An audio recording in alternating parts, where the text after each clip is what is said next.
Buenas tardes para todos. Soy Alirio Acuña Gómez. Voy a hablarles de temas como la simulación y control y algunas aplicaciones que se desarrollaron haciendo uso del MATLAB. Entonces, a manera de agenda, pues voy a hacer primero una pequeña introducción donde vamos a hablar de la formación, de una descripción de los retos, como el modelar una planta, como hacer el análisis de una estrategia de control.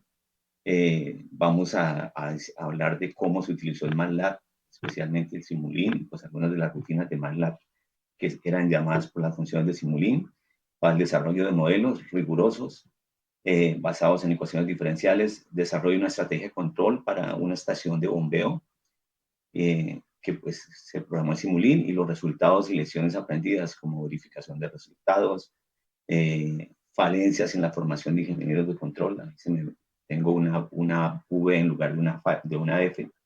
Es para resaltar que es una falla en la formación. Necesidades de intensificar y profundizar la formación de ingenieros de control. ¿Hasta ahora va bien? Juan José. Hola Lirio, sí, vemos bien, Ok, escuchamos bien. entonces, listo. Ok, entonces, soy Alirio Acuña, soy ingeniero químico de la Universidad Nacional. Hice una especialización en refinación, tratamiento de gases en el Instituto Francés del Petróleo, un convenio con el Instituto Francés del Petróleo. Luego hice una maestría y un doctorado en ingeniería química por medio de la Universidad Industrial de Santander y con unión también con la Universidad del Sur de la Florida, con el doctor Carlos Smith. La experiencia, pues trabajé 27 años contando la formación en Ecopetrol. Trabajé en unidades de proceso como reacciones químicas, en transporte de productos y también en el área de automatización y control.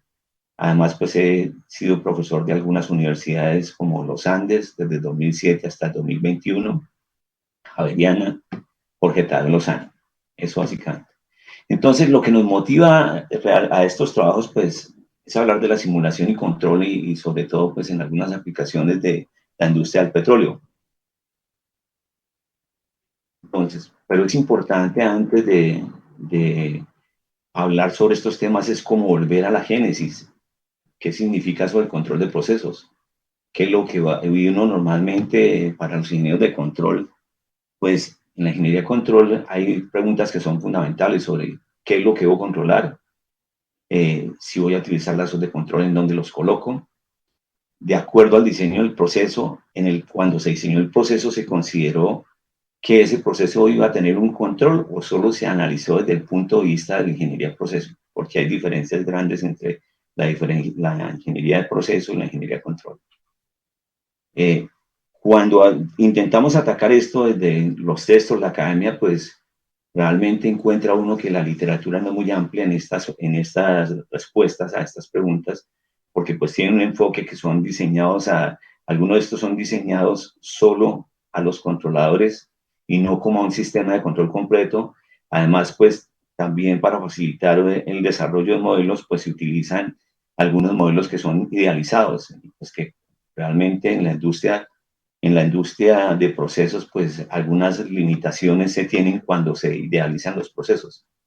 Hay también, pues hay que reconocerlo, se requiere uso de matemáticas y en algunos temas de mucha profundidad. Entonces es importante conocer, tener una comprensión precisa del proceso, pero también de las bases matemáticas.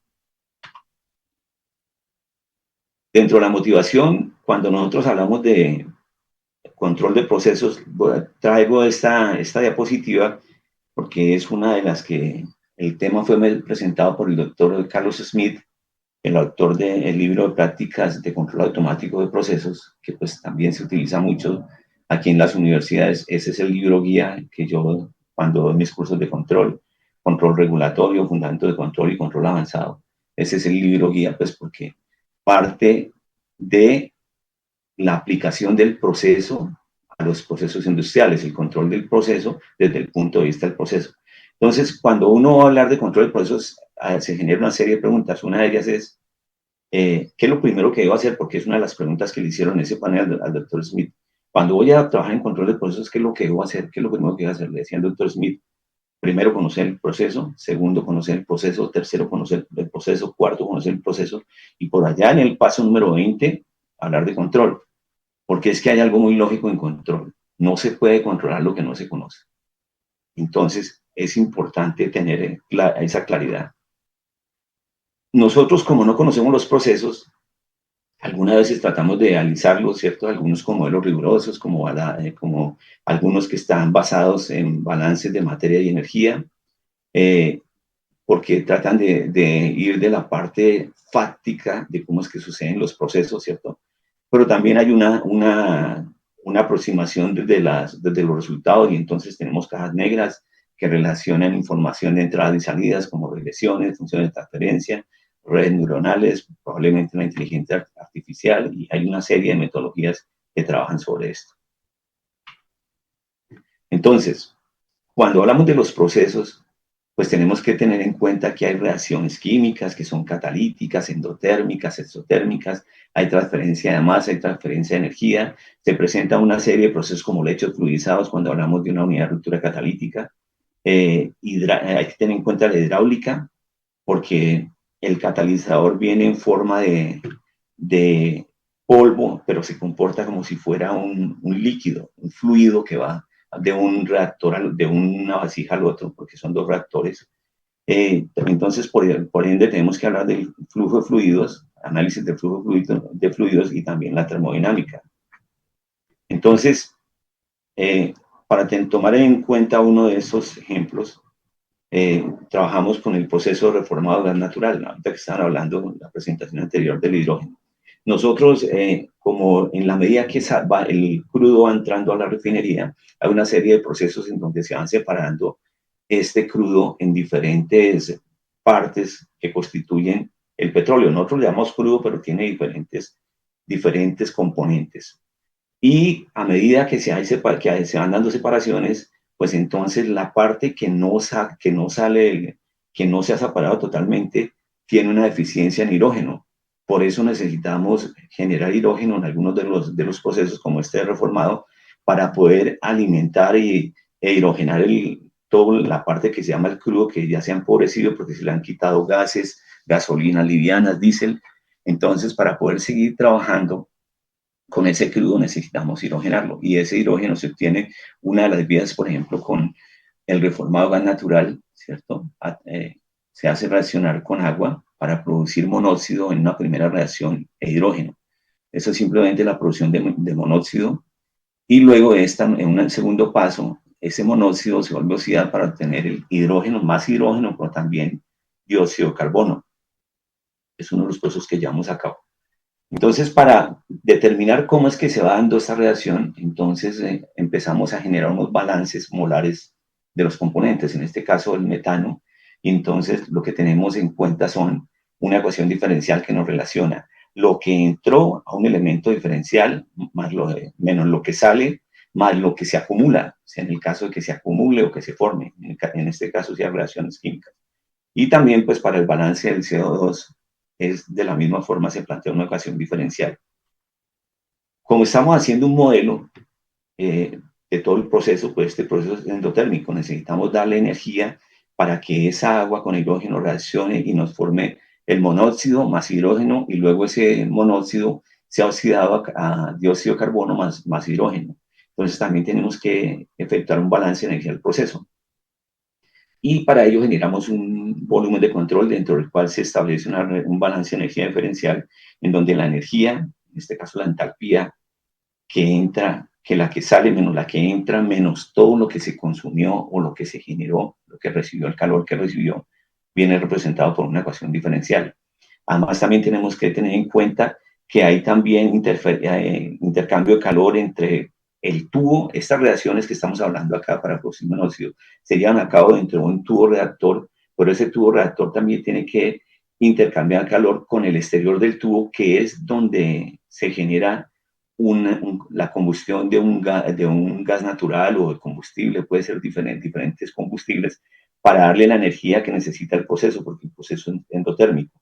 Entonces se hacen los balances en la pared metálica del tubo y en el horno por medio de unas ecuaciones diferenciales. Y con esta parte, pues ya tenemos de una manera resumida, realmente aquí estoy mostrando, son las ecuaciones más relevantes. El modelo cuenta de 52 ecuaciones y pues realmente lo que estamos haciendo es algunas aproximaciones. Por ejemplo, una que supone que el horno es mucho mayor que el tubo y entonces podemos considerar que es homogéneo, transporte de calor, para no considerar los efectos en las esquinas del horno en donde la transferencia de calor es diferente. Los tubos son simulados por una serie de reactores pequeños que se consideran en sí, los reactores son reactores CSTR o de mezcla perfecta, pero que están unidos, hay una serie de estos reactores y esto nos sirve para simular todo el comportamiento del tubo. Y para esto, pues utilizamos en una de las herramientas del MATLAB, que es el método OD32S, que es un Steve Rosenbrock modificado, es un Rosenbrock modificado para poder obtener la solución del modelo. Es importante a veces, pues aunque el MATLAB cuenta con muchos de los algoritmos y de la solución de ecuaciones diferenciales, hay que tener la precaución de escoger el modelo adecuado para que los resultados tengan algún significado.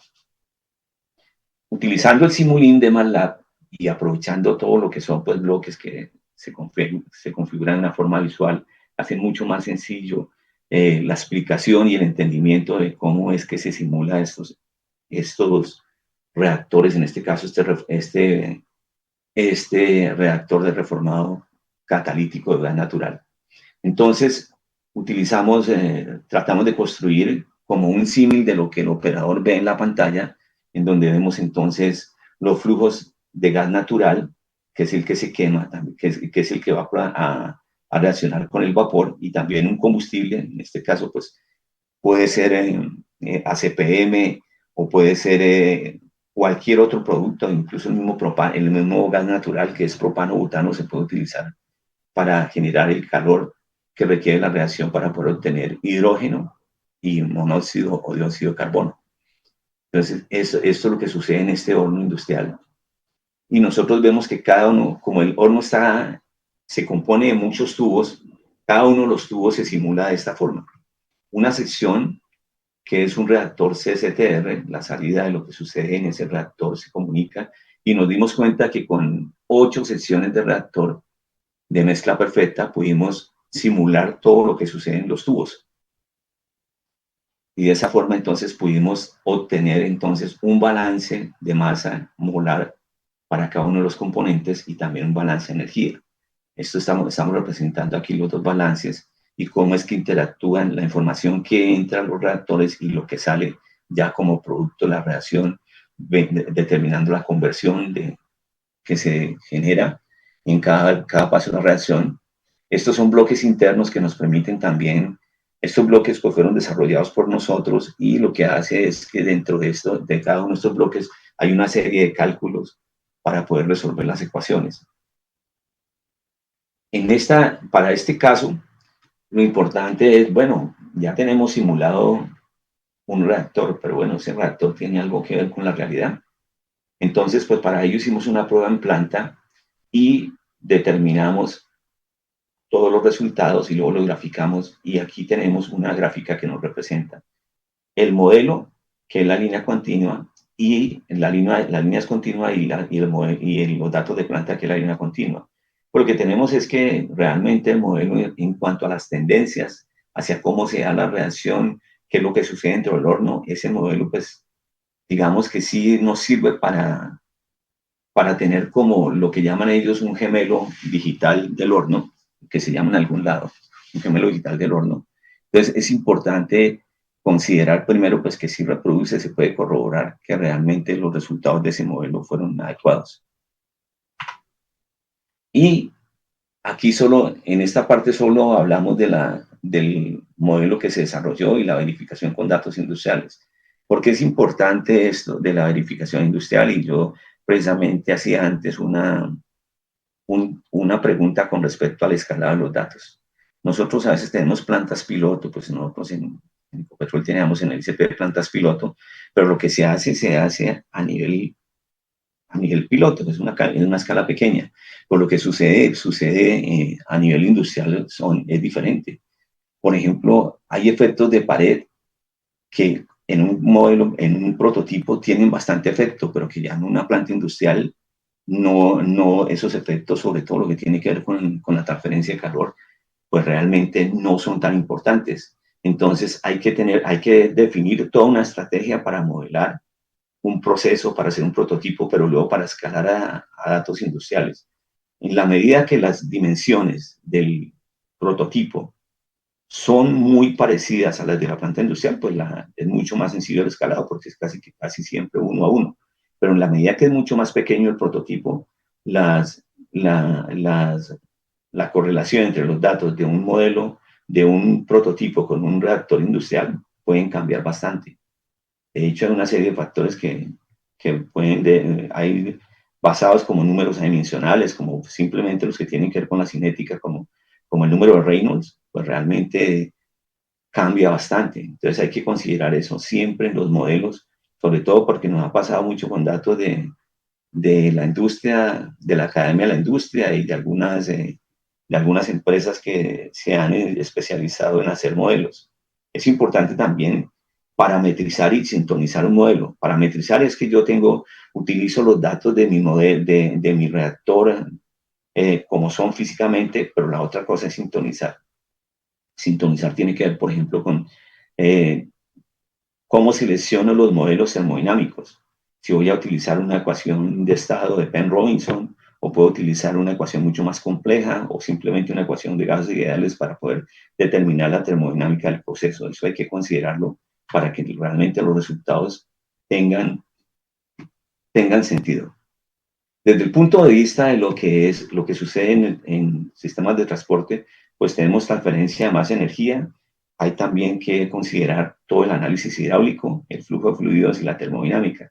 Y lo que consideramos que es que un sistema es bastante grande, pues recorre la geografía de nuestro país, que nosotros somos muy, muy ricos en montañas, tenemos planicies, tenemos montañas, tenemos variaciones de altura mucho más grandes que en muchos otros países. Entonces, por eso necesitamos estaciones de rebombeo para poder llevar desde una estación inicial a una estación final un producto. Tenemos que sortear todos los relieves de nuestras montañas y para eso a veces necesitamos estaciones de bombeo que se componen de 2, 3 estaciones en serie para poder dar toda la presión que se necesita para poder llegar a la cima y poder llegar a la siguiente estación y llevar desde una estación inicial a una estación final.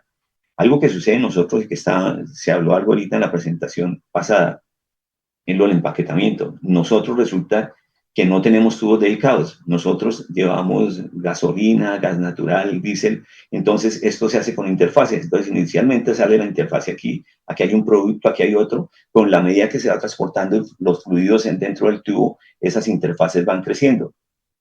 Y las interfaces pueden crecer.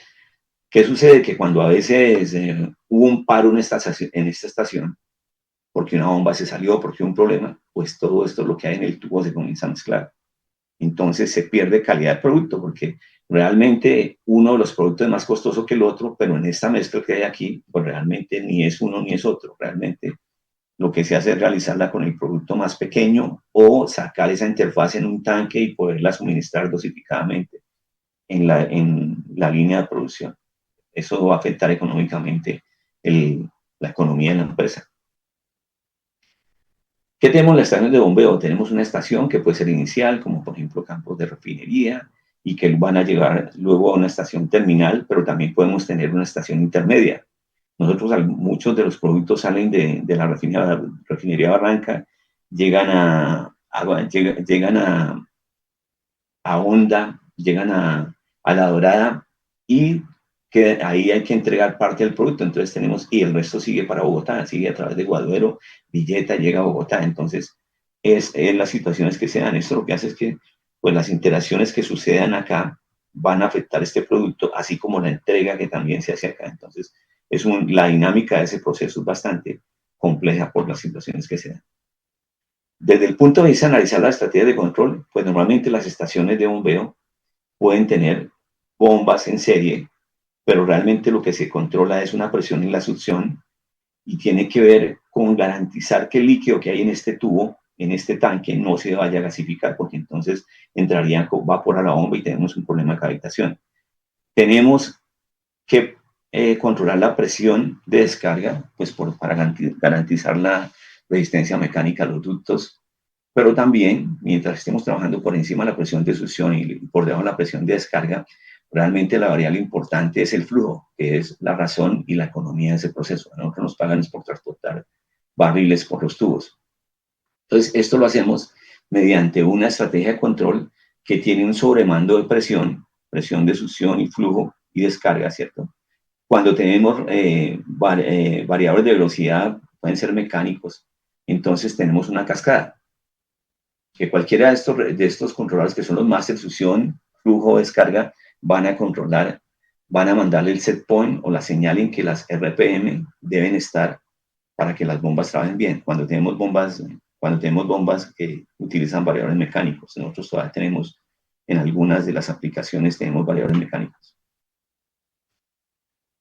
Entonces, esto lo hicimos para una estación en particular, lo que hicimos para poder evaluar el desempeño y saber cómo estaba la estrategia de control, pues realizamos pruebas en los dispositivos del lazo de control, también hicimos pruebas de variación de la velocidad, entonces colocamos la estrategia, rompimos la estrategia, quitamos la parte remota, dejamos el set point a los variables de velocidad local y empezamos a hacer cambios en la velocidad y empezamos a registrar la información. Esta información que tuvimos del proceso, por medio de una herramienta que tiene MATLAB por Simulink, un identificador, hallamos una función de transferencia. Y por medio de esa función de transferencia pudimos representar el proceso con respecto a lo que a nosotros nos interesaba encontrar en el proceso, que era analizar cómo estaba trabajando el proceso y cómo estaba funcionando la estrategia de control, si había problemas de configuración o de sintonización de la estrategia de control. La ventaja de tener un modelo de estos, así sea basado en cajas negras, como son estos, relación entre datos de entrada y salida, o un modelo mucho más elaborado como un modelo riguroso, pues es que nos permite conocer mejor el proceso, nos permite hacer cambios en las estrategias de control, modificarlas, de hecho, cambiar las estrategias de control, porque podemos suponer que hay una estrategia que trabaja mucho mejor que la que se puso, y luego hacer cambios también para poder considerar cómo operaría esa estrategia a nivel ya operacional. Entonces, nosotros, teniendo una herramienta como Simulink, pues pudimos nosotros desarrollar algoritmos de control basados en la información que tenemos de los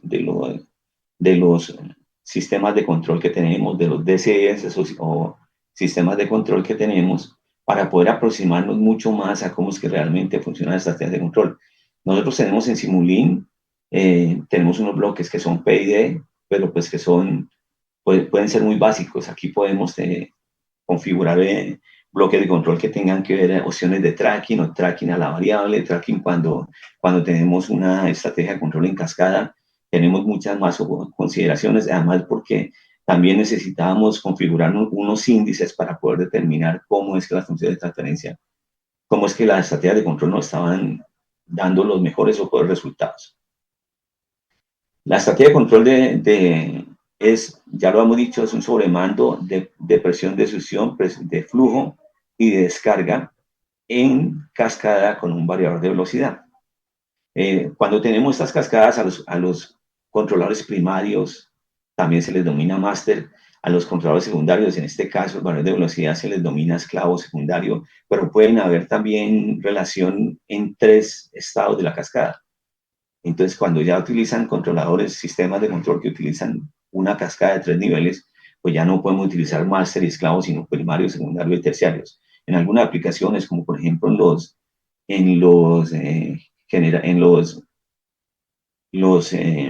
la reacción de combustión que se da en los regeneradores de cracking o de ruptura catalítica, se pueden utilizar ese tipo de estrategias de 3 niveles, de cascada en 3 niveles. Entonces, lo que nosotros hicimos inicialmente fue simular la forma como estaban colocando en las unidades en operación en ese momento. Entonces los operadores decían, no, listo, uno le preguntaba a los operadores, cuando inicia la estrategia de control, ¿cómo la ponen ustedes en operación? Decían, no, yo simplemente tengo los controladores máster en manual y solo estoy trabajando con el variador de velocidad en automático y comienzo a cambiar las RPM del variador de velocidad.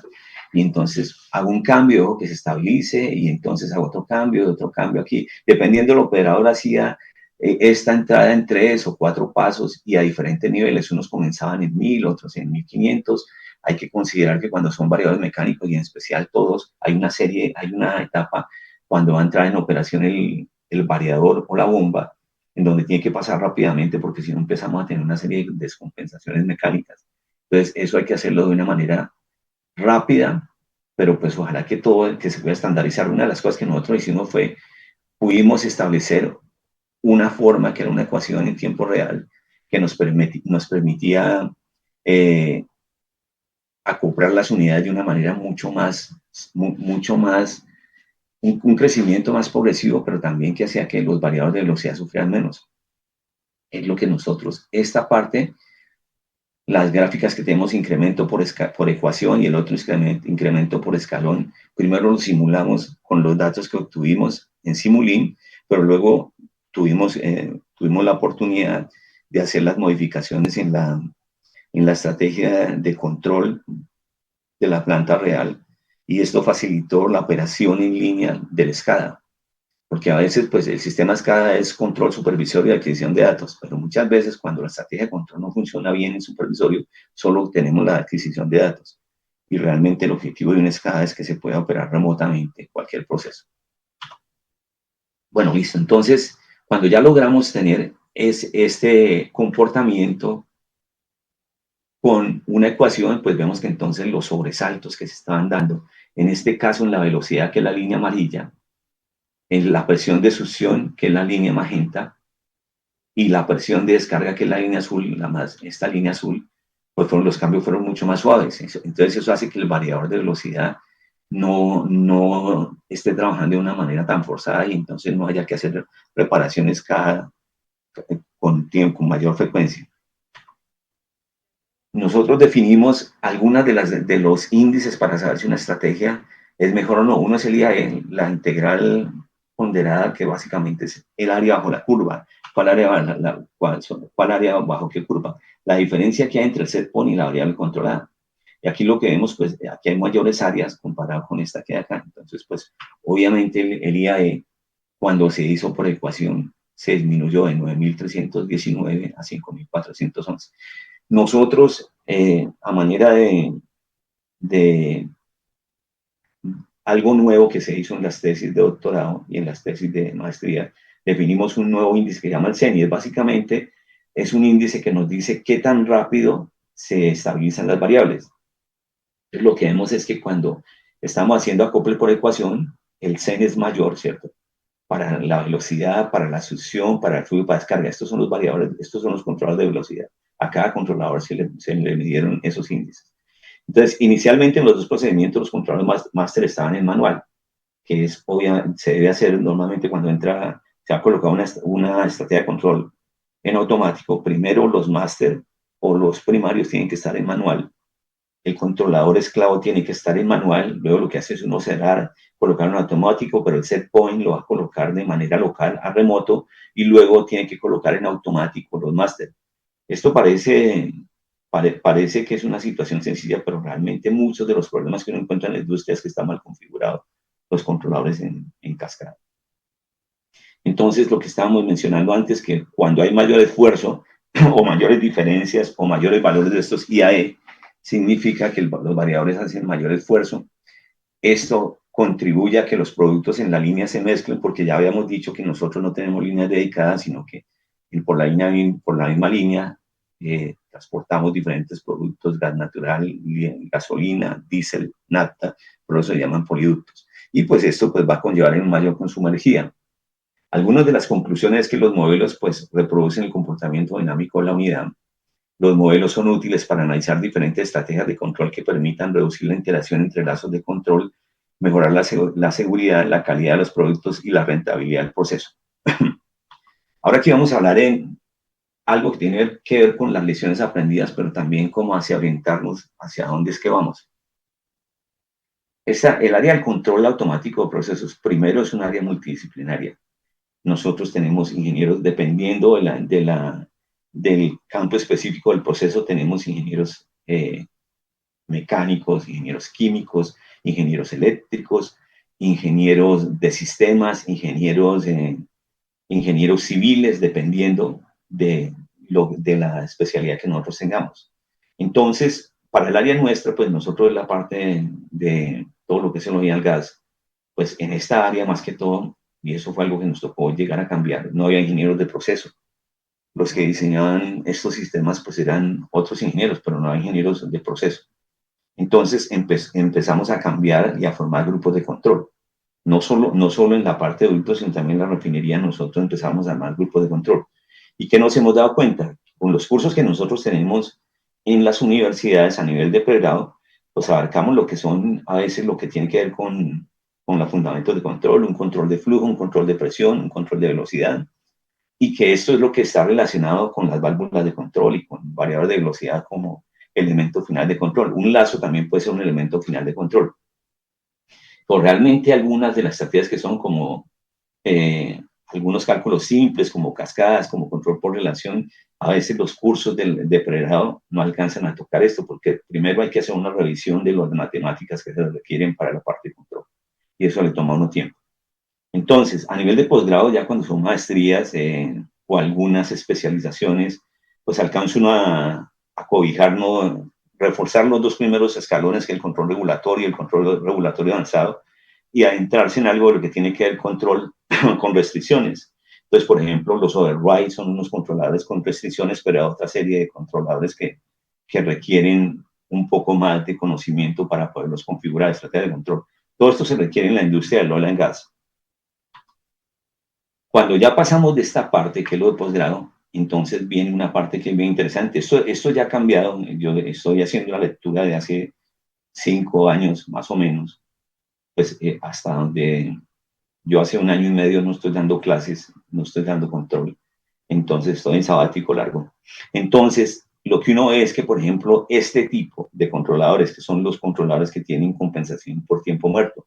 ¿Y qué quiere decir esto? Pues que yo tengo que ver una propiedad, que tengo que tomar una muestra en línea, pero que esa muestra en línea la tengo que llevar al laboratorio, y entonces después de que hago la prueba en el laboratorio, tengo el resultado, pero yo voy a tener ese resultado 6, media hora, 1 hora después, y resulta que en el control de procesos, por eso utilizamos la transformada de Laplace, porque es desde cero al futuro, no se puede hacer nada con hacia atrás, yo no podría corregir lo que ya pasó por la unidad. Entonces, para eso se han ideado una serie de compensadores de tiempo muerto, que lo que hacen es cómo compensar y tener un dato aproximado de la lectura final que vamos a tener después del laboratorio, y utilizar esa lectura de laboratorios para corroborar o para corregir los algoritmos que tengo. Después vienen los datos de control, los controladores que tienen propiedades inferidas. Por ejemplo, el infrarrojo cercano es un espectro de los productos que nos permite, por medio de ese espectro, relacionar densidades, viscosidades, índice de refracción, algunas propiedades de la nafta, como por ejemplo los naftalenos o el punto final de ebullición. Esta serie de productos se hace tomando una muestra y hallándole el índice de refracción, el espectro infrarrojo, el índice de refracción no, sino por medio de unir el espectro infrarrojo y utilizar ese modelo para poder inferir propiedades también, para tener datos mucho más rápido, para que el control pueda tener algún efecto sobre el proceso. Después de esto ya vienen los controladores multivariables, que son basados predictivos, multivariables predictivos. Dentro de ellos tenemos el DNC. Nosotros tenemos varios de los procesos con la matriz dinámica de control en Barranca. Algunos utilizan tecnologías como el Cuganor, con Contours Control, que utilizan basados en función de transferencia, pero por encima de eso también hay un control óptimo. Y un control óptimo, pues, es un modelo en estado estable de los procesos, que me está permitiendo definir los valores óptimos para todas estas variables del proceso, para que pueda tener el mejor desempeño. Y por encima de esto, lo máximo, el paso más alto, con el que tienen conexión los gerentes y los directores de procesos son con la planeación, con el scheduling, con los suministros. Todo esto tiene que estar unido a toda la estrategia de control. Entonces, esto de una manera más, digamos, a nivel de paso un poco más detallado, pero nosotros realmente tenemos que considerar cuáles son los tipos de controladores. Aquí estoy hablando solo de controladores que tienen que ver con control regulatorio, pero algo bien importante es definir aquí el objetivo de la sintonía. Si mi proceso está sometido a cambios en el set point, o si está sometido, o lo que hace que la variable de control esté por fuera, esté lejos del set point o del punto de referencia que necesito, son las perturbaciones del proceso, porque son diferentes. Un proceso que está sometido a cambios en el set point y otros que tienen cambios generados por perturbaciones, y hay otros que tienen las dos posibilidades. Las dos sintonías son diferentes. Entonces, para eso tengo que conocer también qué tipo de algoritmo de control es que yo tengo en mi plataforma de control. Ya colocando de una manera más general, lo que hemos dicho es, en el primer piso de la jerarquía de control están los sensores, actores, válvulas de control, variadores. Después está el control regulatorio avanzado. Luego está el control óptimo y multivariable. Hola Lidio, qué pena interrumpir un momento. Nos quedan 2, 3 minutos de presentación para que... Ya voy a acabar. Vale, gracias. Ya voy a acabar. Eso está medido. Me queda un slide fuera de este. Entonces, algo importante, toda esta pirámide de control está unida por una base de datos en tiempo real. Toda la información tiene que poderse llevar a cada uno de los escalones o a los pasos de esta pirámide. Es importante invertir en la capacitación, y aquí algo bien importante con la inversión. La inversión inicial, cuando compro sensores, actuadores, la plataforma de control, la mayor inversión, pero los mayores beneficios se dan es en la medida que yo voy ascendiendo en la pirámide de control. Hay algo importante aquí, un minuto más en esto, que es cómo trabaja el control avanzado, la optimización. Nosotros tenemos una planta y un modelo, estamos representando aquí,